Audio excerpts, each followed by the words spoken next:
I want to start at Genesis because I think if it's Isaiah 46:10, um, the Creator says, "I've declared the end from the beginning." So I'm going to begin in in Genesis, and the Hebrew word for Genesis is Reshit.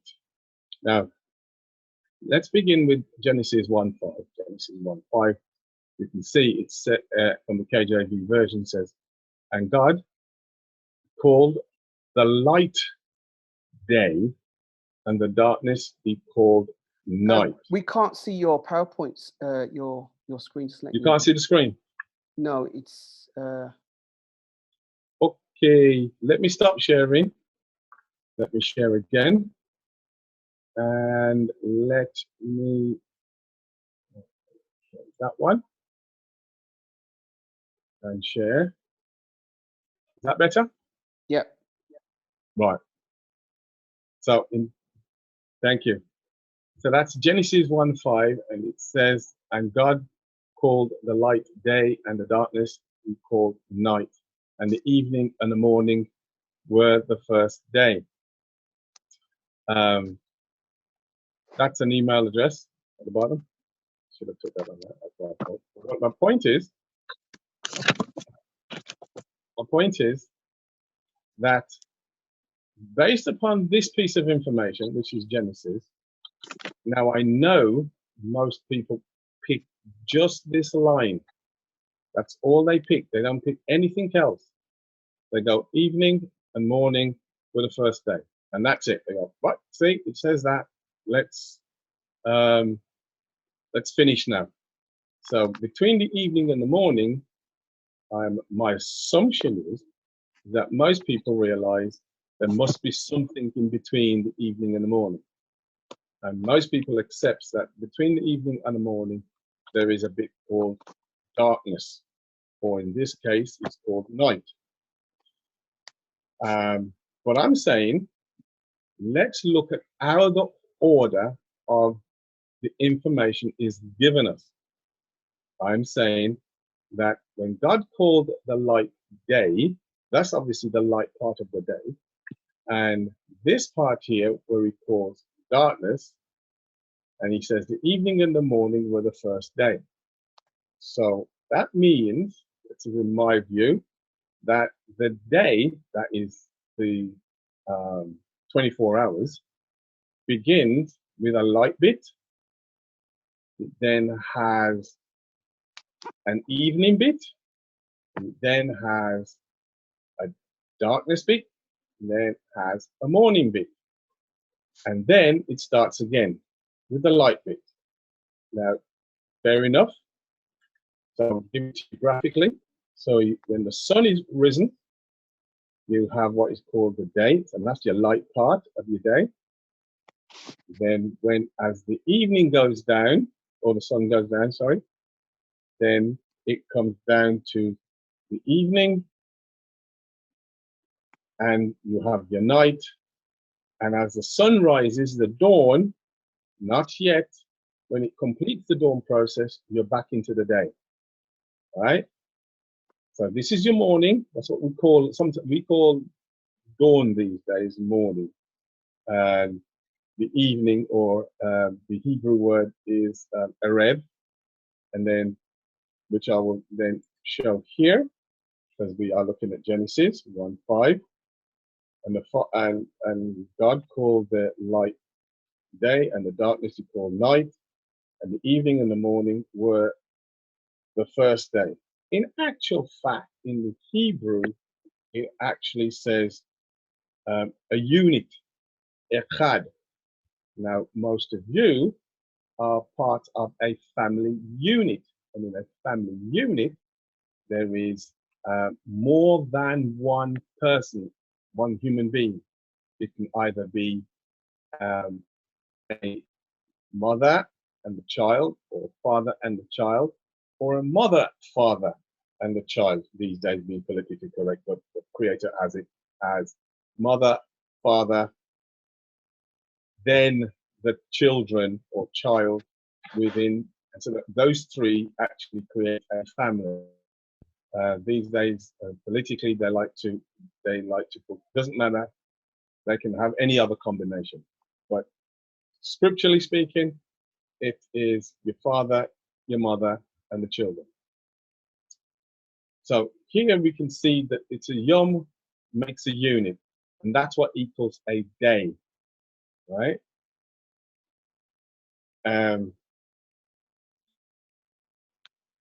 Quickly, so explaining, looking at that again, your day part, there's a bit in the middle, there's a night part, and there's a bit at the end, okay? That's what constitutes a day.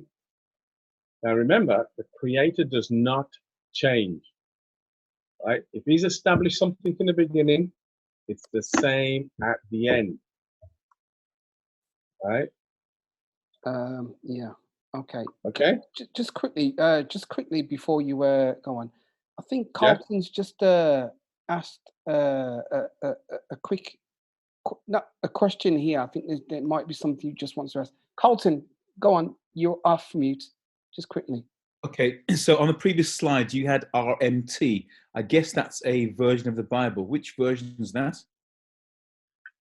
Okay. On the previous slide, it said RMT. Yes. That is the. I'm trying to remember what one that one is. I do apologize. I didn't. Okay, don't worry. I can ask that later. I didn't want to interrupt. Yeah. So you just carry on. Yeah. I'll get that next on Wednesday. Yeah. And we've got unlimited minutes again. Okay, right. Fantastic. Excellent. Brilliant. Okay. So I'm looking at what Jeff A. Banner, and Jeff Banner has a website which is called Christian4 Christians. And he has another one which is called a mechanical translation of scriptures, which is where this slide comes from, this part here. All right. So he basically has taken the Hebrew words, translated them with the English, and put them in to explain how what the words are, and then he is used in the English explain and how it would be translated. Obviously, using the KJV, we see there's a slight difference. And I don't want to give you a Hebrew lesson. This is about a specific thing. I think it's interesting to know that basically what we're coming from is a point of, we know that the Bible was written in Hebrew. So what we're trying to do is give the context of the real Hebrew meaning. So for example, where you see the first day, I've always saw that as, okay, the evening and the morning was the first day, you know, but that's not what it means. It's a completely different opposite meaning in Hebrew. Yes? Yeah, that's right, correct. yeah. So it doesn't mean it means the evening and the morning was one unit. That's all it means. Yeah. It doesn't, yeah. Okay. Yeah. Yeah. Quite right. Right. Thank you for clearing that up. Okay, so that kind of like changes everything, because I've always turned around and said the evening and the morning was the first day. There you go, that establishes the first day. But what this is saying in the Hebrew is that the evening and the morning is just part of a unit. It's part of something. Yeah, it belongs to a family, which it does. Okay. Yeah. Thank you. Okay. So here the word echad comes from the verbal root ahad, meaning to unite. So ahad, as best translated with the word unit, something that is part of a whole, a unit within a community. In the Hebrew mind, thinking is or should be a part of a unity. There is not one tree, but a tree composed of units within the unity roots, trunk, branches, and leaves. A tree is also a unity with the other trees, the forest. A son is a unit within the brotherhood and the family. Hope that helps you.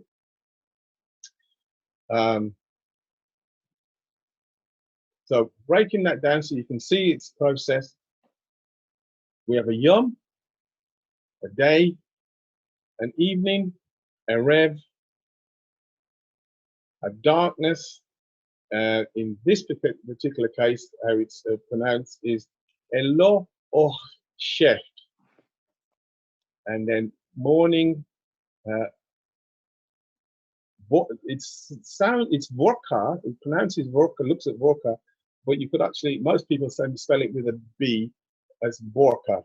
So as part of the whole, now the reason why it's explaining part of the whole, in the evening, it transitioned from day to darkness. So what some people would like to call it, they would like to call it twilight. That's the bit there. And it's talking also in the morning, where it's moving, transitioning from darkness to morning, to day, sorry. And this is another part of the whole that concludes to be a unit day, a yom. So again, you have this, which they call twilight. This again, they call it twilight. One is a rev, and one is voko or vokor. Okay. So that's the actual family. So you've got the morning and the evening. That's obviously part of, you know, the day, the evening, the darkness, and morning. That makes the Ehad. So where it says first day, what it's saying is that that evening and the morning is part of the complete day. Yeah? Yeah. Doesn't mean the evening and the morning establishes the first day in the Hebrew, because what we tend to do, we're reading things in the Greek, the Roman Catholic way, and they've translated it, and this is how we've been taught. That's how I was taught, but I come to realize that it was only recently I discovered that. To be honest with you, as you know, Cliff. Yeah. Okay. Beautiful. Yeah, quite agree. Okay. Now, to continue on through the scriptures, the children of Israel, they have been in Egypt.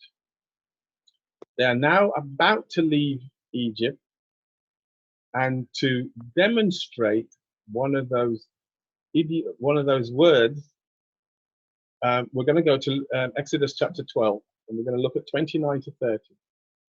And in 29 and 30, it says, and it came to pass that at midnight, the Lord smote all the firstborn in the land of Egypt, from the firstborn of Pharaoh that sat on his throne unto the firstborn of captive that was in the dungeon, and all the firstborn of cattle. And Pharaoh rose up in the night, he and all his servants and all the Egyptians, and there was a great cry in Egypt, for there was not a house where there was not one dead. Now, we've highlighted there midnight. The reason is because although in the Hebrew, down here, it says ha laila, and by the way, the word ha, which is that letter there, the hey, ha means the. So it is the night. So it's ha laila, and because of its, when you put it in the rest of the context of the verse, it was waha, in the half or the middle of the night. That's where you get at midnight. But you could have either the first half of the night, the second half of the night, or in the middle of the night. Either way does work, right? So at the middle of the night, midnight-ish. Now remember, what you're looking at is being as the Middle East tends to be quite close to the equator, your days vary in length a lot less than if you, like in England, the days length vary in length. So here it would be around about the same time, year after year, with a slight variation. So at midnight or the middle of the night, this is where the angel passed over the doors while it was making sure that it was killing the firstborn. Now, the crux of all of this was all because of the 3 days and 3 nights. So let's go and quickly look at where we're trying to achieve. So the Passover, I'll give you a bit before that because I think it will help others. So I'm going to try to use most of John because John is quite a good, decent length of narrative. So the Messiah, he's had a meal, but he did not have the meal here. He had the meal here. All right. So the meal he has, he then is tried. I think I didn't put it in. I didn't put it in. But actually, I might have done. He's then tried and is sentenced before Pilate. He's on the tree. Now remember, there is that prophecy whereby the prophecy says, or he tells you himself, that I have to be, I'm only going to give you a sign, and that's going to be of Jonah. That he was 3 days and 3 nights in the belly of the whale. Right? So remember, we have to keep to scripture, and that's the reason why I looked at Genesis to understand where we are in the Passover week. So we have, he's placed in the tomb before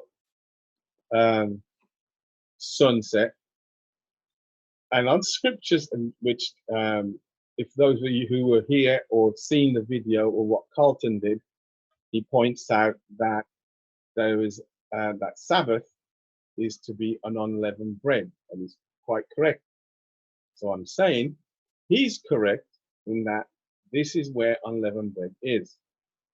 Now, this particular line here, the reason I put that in is because I probably should have extended this to about here. This is because this is to indicate that from the morning here on Thursday, way back to a morning here on the Wednesday, the 14th day of the month, that is 1 day. Remember, I said back here, that's a day or after the morning to through evening, through the darkness, and the evening makes a day. Sorry, a morning. Sorry, I apologize. So a day, an evening, a darkness, and a morning makes a day. So here, a morning, a day, an evening, a night, and a morning makes 1 day. So the Messiah is in the belly of the grave for his first night, because it has to achieve 3 nights and 3 days. So he's in for the first night. Okay? Then, once he's achieved his first night, he's now beginning to achieve his first day. Once his first day is complete, he's into the second day. Now here we come to preparation day. So he's done 1 night, 1 day. Second night, and he's into preparation day. Going back here where the Sabbath unleavened bread is, Sabbath, when the sun sets here, that's the end of the Sabbath. But unleavened bread is this day, 1 day here, not this one, because the Sabbath is unique. Sabbath is unique in the sense that it doesn't start the same as a day. Sabbath is unique in that it starts on the evening of the previous day, goes through the night, through the morning, takes a whole day before sunset and concludes. But the day, which is a different sets of parts, where we have a day, an evening, a night, and a morning, those four make up a day. So here we have first night, first day, second night. Now, the preparation day, which is what Carlton wonderfully brought up, it's the preparation day, which he points out fantastically, because it's the only preparation day.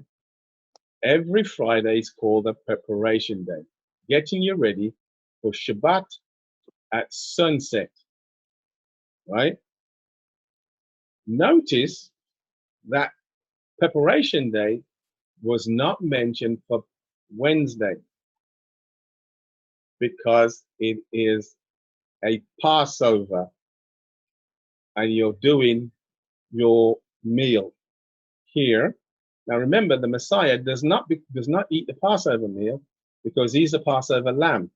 He eats the meal before. Now that's another one you can discuss. I'm not fussed, whatever you call it, really doesn't make any difference. It's not the main thing for this presentation. It's about showing how the 3 nights and 3 days are established. Okay, so we've got first night, first day, second night. Preparation day is second day, right? The Shabbat starts at sunset. The reason we put 6 p.m. because some people use 6 p.m. and make it sort of easier. All right. Then, after going through the second day, through the Sabbath, he achieves the third night. So he's done first night, first day, second night, second day, third night. He has to achieve a third day, which is where Saturday fits in. And now he can rise here. He's arisen.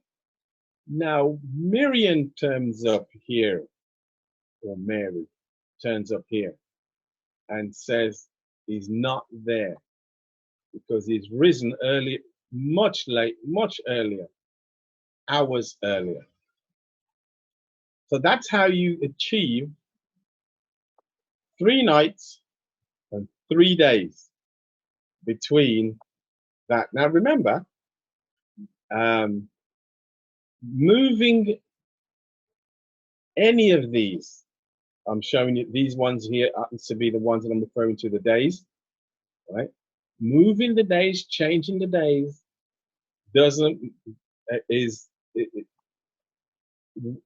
you're not going to achieve it because you're supposed to get, in a nutshell, 72 hours in a nutshell, because we like to use these words and help us think these through.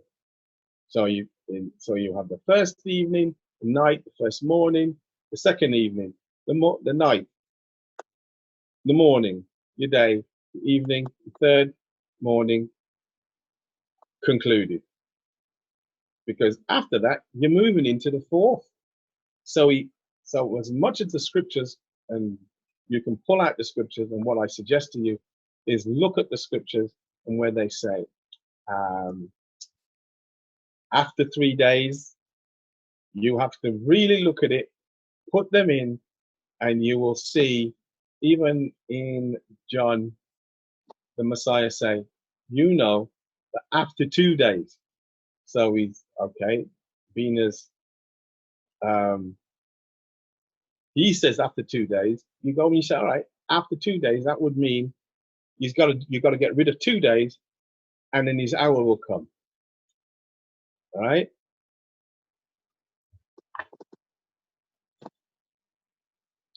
I just concluded that by adding that last bit there to show that that would be the fourth, and there is no need for any of that.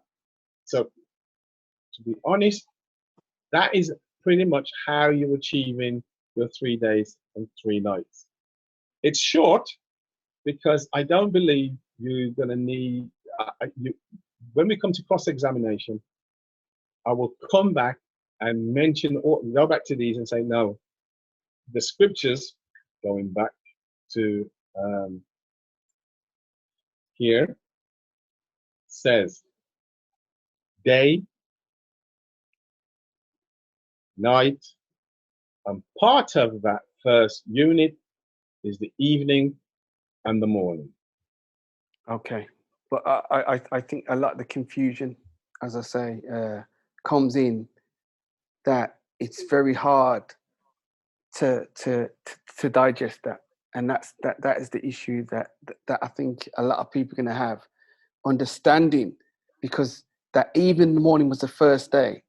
It's hard to kind of come off that and look at it in a different way, yeah, because obviously it's just that the it's just hard to digest it. It's hard to embrace that.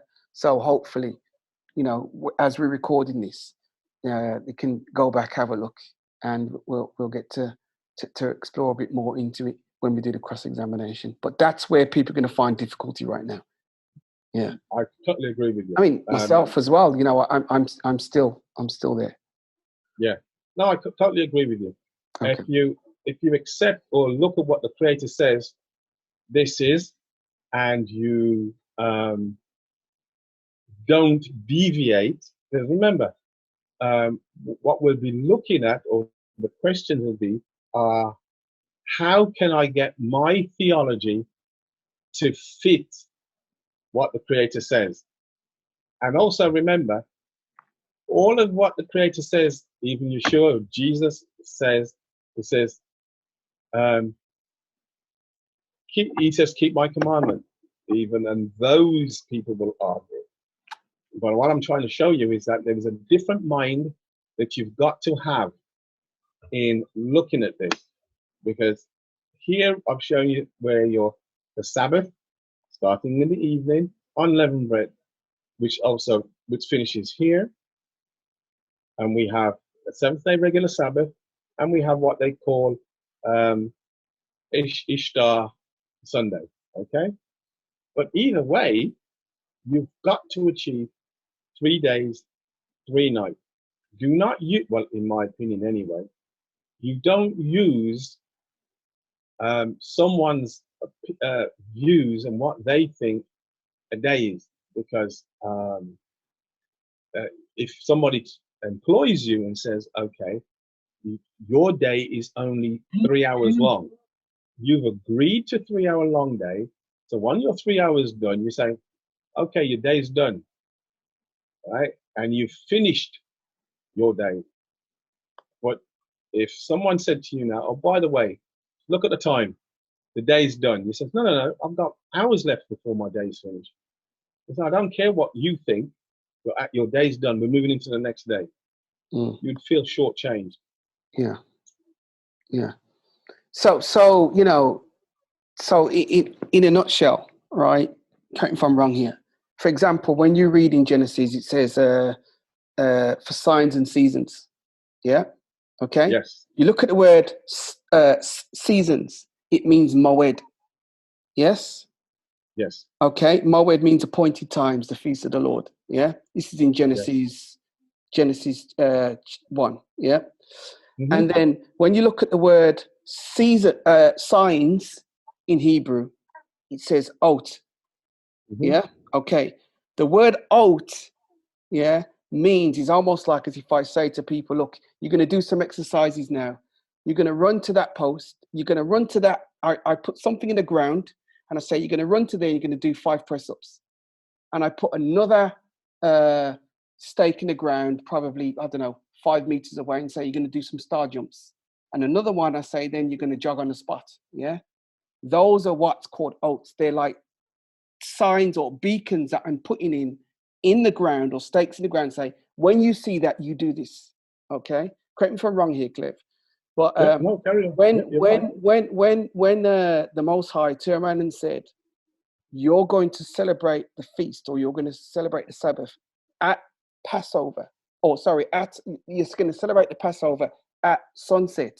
All he was doing there was saying, that's a trigger for you to do your Passover. It doesn't mean that it's the beginning of the day. It doesn't mean it's the beginning of the evening. It establishes the beginning of the day. It means that it establishes the beginning of Passover, or the beginning of Shabbat, for example. That's what it means. But it doesn't, what you're trying, correct me if I'm wrong, but what you're trying to say, it doesn't necessarily mean that the evening, or the sunset establishes the first day of the week. Because when you look Correct. at Genesis 1, the word first, is the completely incorrect translation. It doesn't mean first as in, look, that's number one, that's where it starts. It means it's a group of something. Yes. Is that right? That's correct. Yeah. Okay, right. Yeah. So, Okay. so Right. that first group, quite correct. So therefore, when you look at them, Go back to that screen. you then have your second day, which is and they call it day 2, but it actually means second group. Yeah. Then you get, it actually means another group. It doesn't actually say in the Hebrew second day or second Could group. you go back it to just it goes, again? Could you go back to it? Because I know where is it? Oh, There, almost there. There it is. That's the translation. And the evening and the morning were the first day.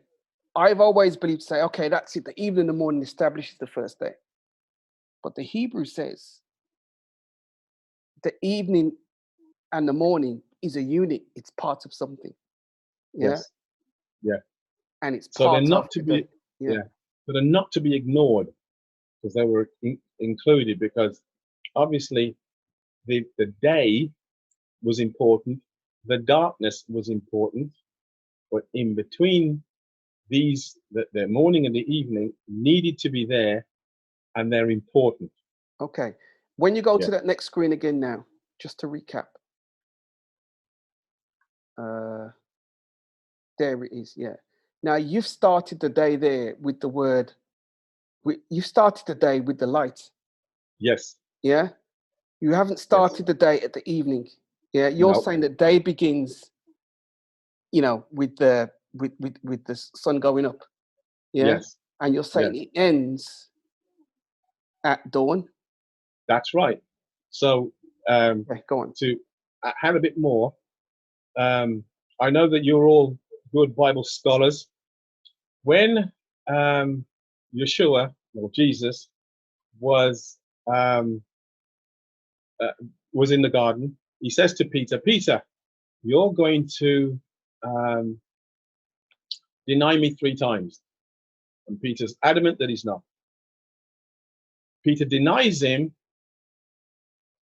3 times. He then hears the cock crow, which is another bad translation. And then he remembers.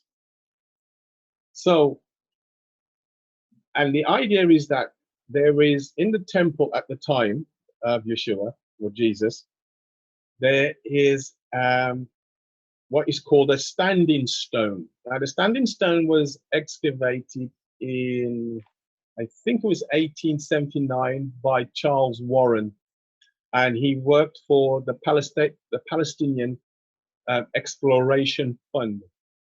You can do a search on that. The Palestinian Exploration Fund still exists and runs. I'll stretch over here, and they will do a catalog or a magazine which they send out, and they are basically an archaeological organization. They found a standing stone, and it's engraved on it. I don't happen to have that here, where it refers to where the man would stand and he would look out, and he's looking for the rising of the sun to mark the day. And when he would cry, we've all, well, hopefully we've all heard of town criers. He would cry out.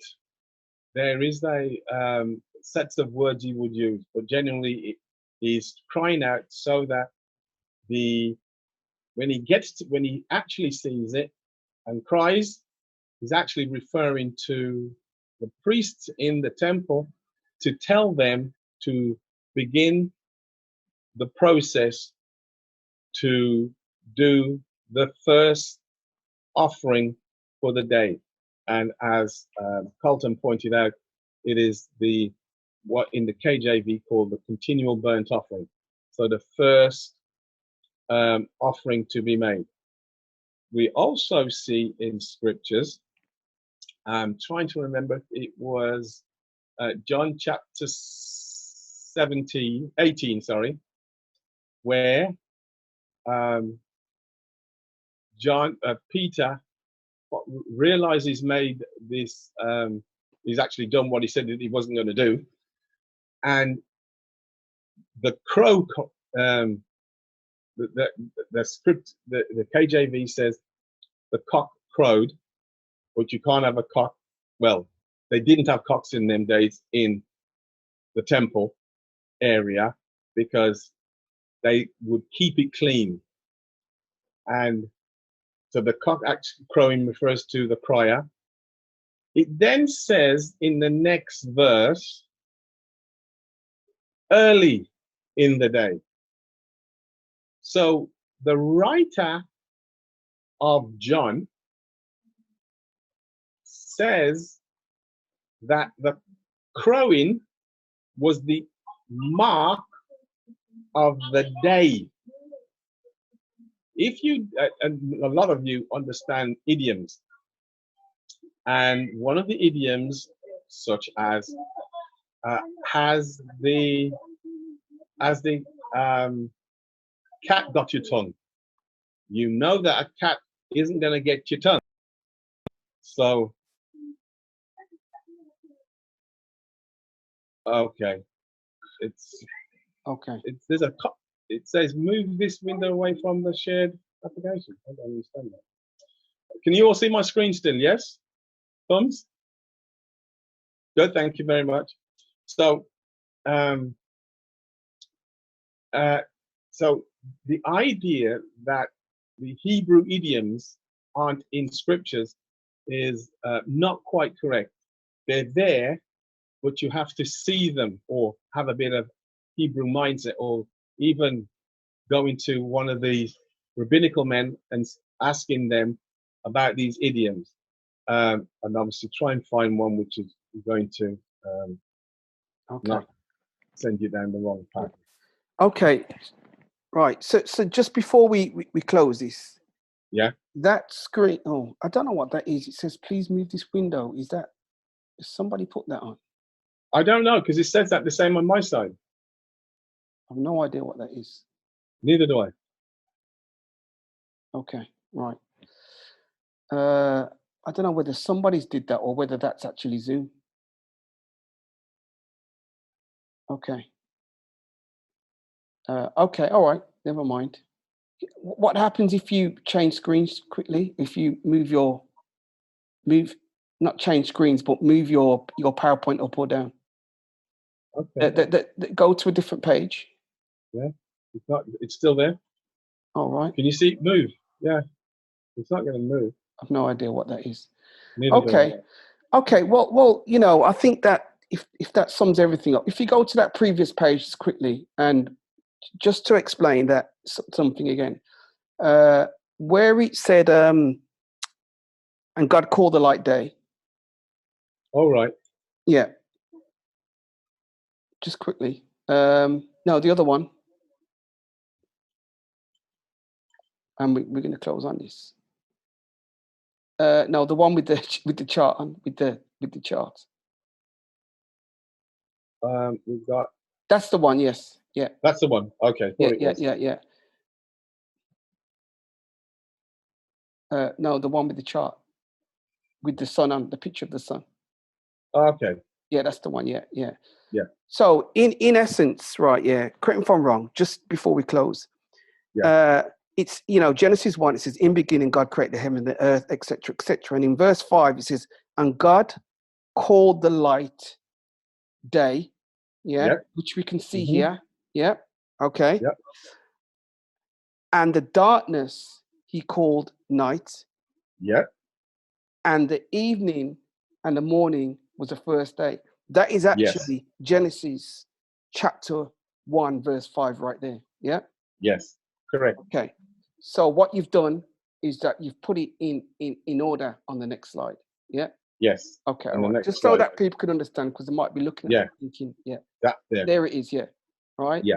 So you got the day, the evening, the darkness, night, and that makes up a complete day. Okay? That makes up a complete day. That is Right. not a Sabbath, because the Sabbath would have started here. The Sabbath would have started here at the Areb, at the sunset, gone through the darkness, gone through the morning, then it would have had the day. Then it would have completed at even, at sunset. See the difference? Okay. It is not this is a regular day.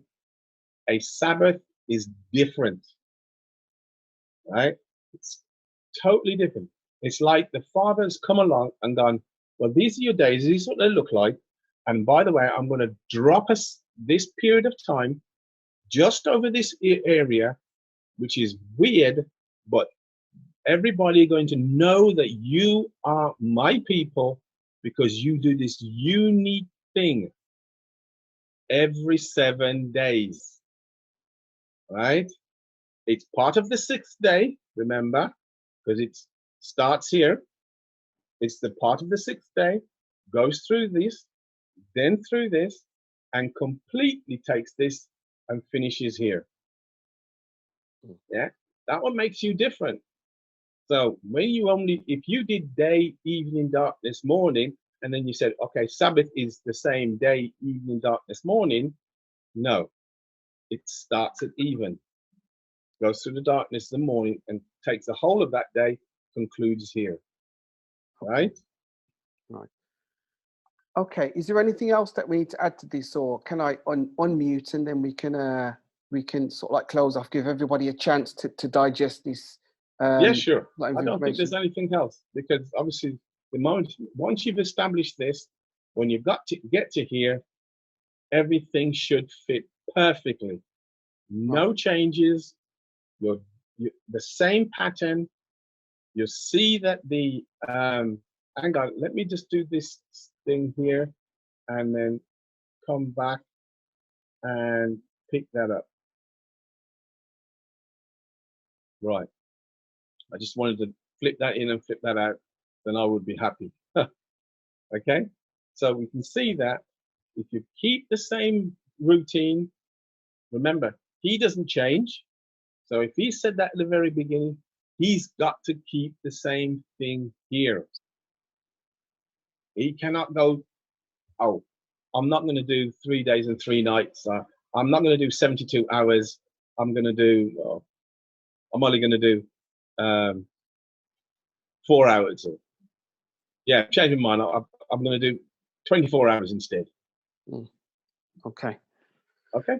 All right, then listen, I think there's going to be loads of questions from this, a load of questions. So let me just unmute and just to explain to this is not necessarily going to be the question time because, obviously because of time restrictions and so forth. But as I said, on Wednesday, we're going to have the opportunity to cross-examine Carlton's presentation. On the Friday, you're going to get the opportunity to cross-examine this presentation. But I'm going to take everybody off mute now, unmute.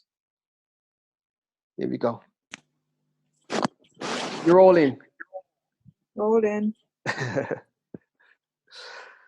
Okay, I that just was have yeah. Go on. one question for clarity, Yeah.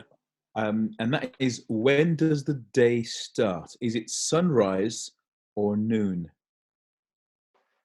Oh, okay. That's a very good question, right? This is when God says the day start, not me, the light part. The conclusion of your morning, your day starts. The conclusion of the burqa. In other words, the moment you look at the horizon and you see the top of the sun, you go, ah, my day starts. The moment you see it, that's when your day starts. Okay. I think there was a diagram that showed that, wasn't there? Do Yeah, you he's have got it? it on the screen now. Oh, I think there was another one with the horizon. Did you have that one, Cliff? No. No. Okay. Right. The moment you see that sun up there, you go, oh, the day start. Off we go. Now remember, dawn is that transitional period. The beams are coming up. You can see the beam. Okay. And what happened, especially in other countries, the cock is crowing. Because he's going, getting ready. Morning's up. Bang. You look up, you go, ah, there it is. Because at Passover, he said at twilight. Yeah. Yes. And the twilight is between the day and the light, isn't it? That's right. Between the day and the light. Between the day and the night. That's right. Yeah. Yeah. And the night. Yeah. Yeah. Day and the night. Okay. Okay. So it's actually between evening and night is twilight. Well, what's the well, if you look at the definition of twilight, have you got that screen, Cliff? I haven't got that particular one. It's not on. I'll have to have a look and see if I think you've got it. Yeah. Well, the twilight is, well, I mean, if you Google it, if you look at it in encyclopedia, it's between darkness and light. Is that period between? That's what twilight is. Let's see whether he's got that. Just 1 second. Let me see if I've got that. No. Okay. It's not good. Okay. Let me stop sharing for a moment, please. So Floyd, while Clev's looking for that, is twilight not when the tip of the sun has gone beyond the horizon?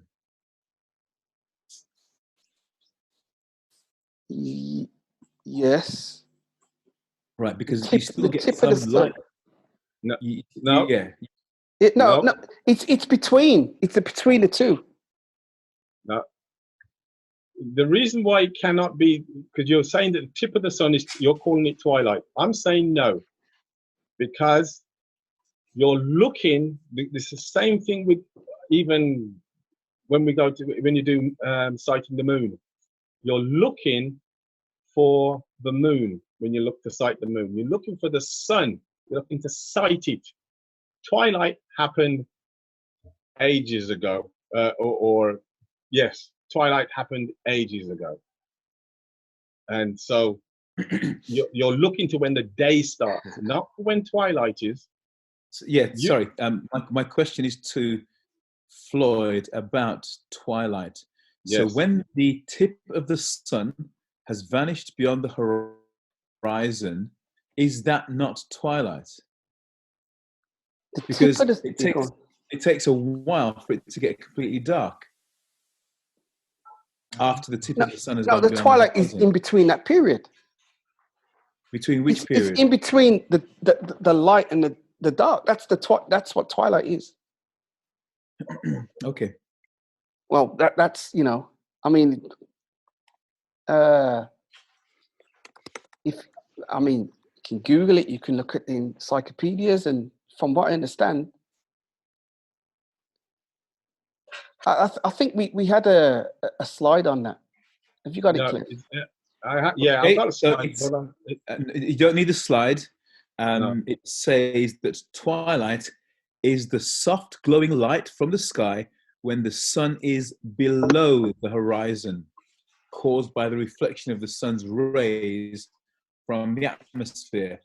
So as I thought, when the sun goes beyond the horizon, you do get some light. That is what twilight is. You can't see the sun, but you can see some light. Yeah, you would. Yeah, I know you'd get some light.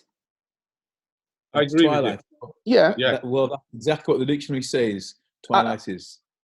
Yeah, that's right. But it's still in between the dark and the light. Where, so for example, if you've got daytime, and obviously the sun reaches that point, from the light going into darkness, there's a phase between that, and that is the twilight. You do, I mean, you know. Yes, but twilight begins when the tip of the sun vanishes beyond the horizon. Yes. And you're right, it's not yet dark. Yes, that's right. It takes some time. Yeah. And I agree. And the other question is that, are there two twilights within a day? No. Because you've got that's questionable, I think. You know, how many times does the sun set in a day? Well, you got sunrise. Twilight, you have a twilight at sunrise, and you have a twilight at sunset. No, you have dawn at sunrise. Okay, well, we'll look into that. Well, again, if you look at the dictionary doesn't say twilight is when the sun is rising, only when it is setting or has set, vanished beyond the horizon. Okay, all right. Well, you know, there's you'll find that in one place, in another encyclopedia or dictionary, or whatever, you'll see something different. I think I think it's debatable. I agree with what you're saying, but I think that's a very debatable question, because twilight. It's okay. Just provide me a source that says twilight is also when the sun is rising, and I'll accept that. But the dictionary definition I've just seen says it's only when the sun vanishes beyond the horizon. It's always what I have thought twilight was. Yeah, of course. I'll provide that source. Thank you. I don't have any further clarifications, but I do have lots of questions for Wednesday. Beautiful. Okay, I can now see your questions now. I wasn't looking at the I was aiming them to Floyd anyway, so yeah, nice. But don't worry. Yeah. Oh, I think the person who's on MacBook, where they said twilight can be both after sunset or before sunrise. Morning twilight is often called dawn. I agree. It's morning twilight's often called dawn, and evening twilight is often called, often called evening, or dusk is the other one. Thank you very much, Victor. Dusk. Let's have a look. So you can see how terminology. Yes, Tony. Yeah, I just wanted to. Hi there. Thanks for the presentation. I just wanted to understand, when the Bible's talking about the lesser light and the greater light divides the day. Yeah. And so I'm just trying to get your understanding from this. So we're talking about the twilight, and there's a discussion going on about twilight in the context of the biblical scripture, what the scripture actually says. Yeah, thus saith the Lord. Yeah. Okay. I'm trying to find some evidence, or trying to see how you've arrived at the twilight part. If the evening and the morning comprises the first day, then the evening, there's no language, there's no substance I can find in the grammatical, in any shape, form, or way from the scripture that can possibly give me any form of imagination. No disrespect, from my understanding, from the scripture itself, that there's any form of twilight from the dark part of the day. So it looks like it's been, one moment, it looks like it's been me just express this. It's being brought in from a thought, but there's no language from the scripture that justifies it. And that's why I think you can appreciate we're going to have difficulty with this. And when it comes into the second part of the day, which is the light part of the day, then I can see a context for a twilight as the sun is breaking through after the dark. Then we have the sun coming into the second half of the day. So the evening and morning equal a day. So the unit, to me, if we're going to call it a unit, can it not be evening and morning? Is the unit the 24-hour day when the sun rises? How do you get 24 hours in the evening and the morning, though? Sorry? How do you get 24 hours between an evening and the morning? Well, my understanding is if I stood outside or watched the sun come down and the sun come back up again, there would be 24 hours. If I stood outside and when the sun came down, and when the sun came back up again, from nighttime and daytime, there would be a 24-hour cycle, 7 days in a week. That's how I would get it. But that's not an evening and a morning, because you'd have to go through. In any case, sorry, I don't mean to be rude. I thought we were going to think over this, have one on Wednesday again, and then the follow-up one. So I think we need to chew over some of these things before we get into a big discussion. Yeah, exactly. Yeah. Okay, that's no, good. Okay, I'm not thinking you're being rude. Just sharing a few. Okay, guys, listen. I've shared a Wikipedia link anyway. I've just read it. I've just read it. So I will concede that there are 2 twilights. It looks like there's actually 3 twilights on Wikipedia: a civil twilight, a nautical twilight, and then the evening twilight. So yeah, I didn't know that. It must be the Americans or modern terminology. And the thing is, this is what we're here for.